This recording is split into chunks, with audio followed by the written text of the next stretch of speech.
Welcome, in front of me I have MYKRONOZ ZeTime, and I'm gonna show you how to factory reset this device by using the phone app. First we need to open the ZeTime app on our phone. In the app, let's tap on Settings,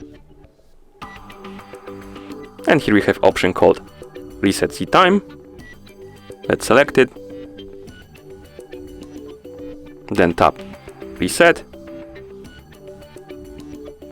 and tap Yes to confirm.